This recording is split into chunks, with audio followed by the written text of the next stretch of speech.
السلام عليكم. خير ما نبدأ به الكلام هو الصلاة والسلام على خير الأنام. عيدكم مبارك سعيد. العيد دخل والشهوات المغربية من البولفاف والمروزية والشوا منورة الطبالي. فنظام الطيبات اللحم هو مادة أساسية ومن الطيبات اللي خلق لنا الله سبحانه وتعالى. ولكن علاش بزاف الناس كيدوزوا العيد في السبيطارات بالمغاص والقبض في المصران؟ اليوم كباحث غنعطيكم الهندسة الفيزيولوجية باش تاكل اللحم وتستمتع بالعيد بلا ما تخرج على ضبط المصنع ديال الجهاز الهضمي. ركز معايا.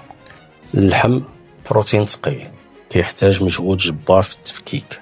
المعدة ديالك باش تتفرتكو خصها تفرز اقوى سلاح عندها اللي هو الهيدروليك اسيد. كينشط واحد الانزيم سميتو بيبسين. اكبر غلط كيديروه الناس كياكلوا الشوا سخون كيطفيه بالمناضة باردة والعصائر الحلوة واتاي مشحر. هاد البرودة والسوائل كتضيع هاد الحمض في ثواني والانزيم ديال البيبسين كيتبلوكا تماما. النتيجة اللحم كينزل للمصران كتلة حجرية غير مهضومة كيتعفن لداخل ويدير ليك الغازات والمغص الحاد. في العيد الكمية كتقلب للضد.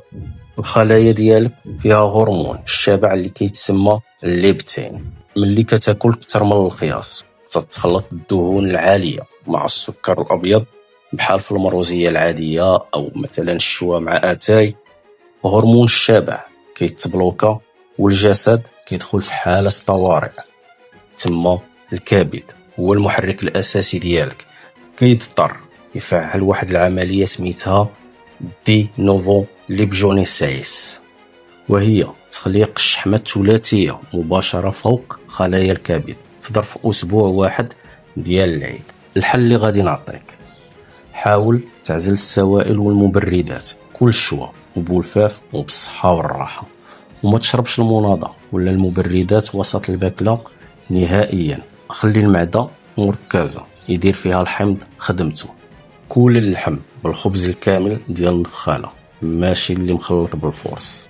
الالياف ديالو غتنشط الحركه الدوديه بريستاليسيس وكتخدم كشطابه كتخرج فضلات اللحم بسرعه وبلا قبض.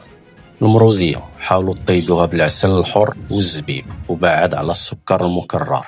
الله سبحانه وتعالى جعل العيد فرحه وقال: كلوا واشربوا ولا تسرفوا. نقي الميكانيك ديالك، كول بذكاء وصحتك غتبقى ديما زوينه. بصفتي باحث كنحط بين يديكم علم البيوكيمياء. صحتك هي أمانة في عنقك والقرار ديما بين يديك. شوفكم في فيديو جديد.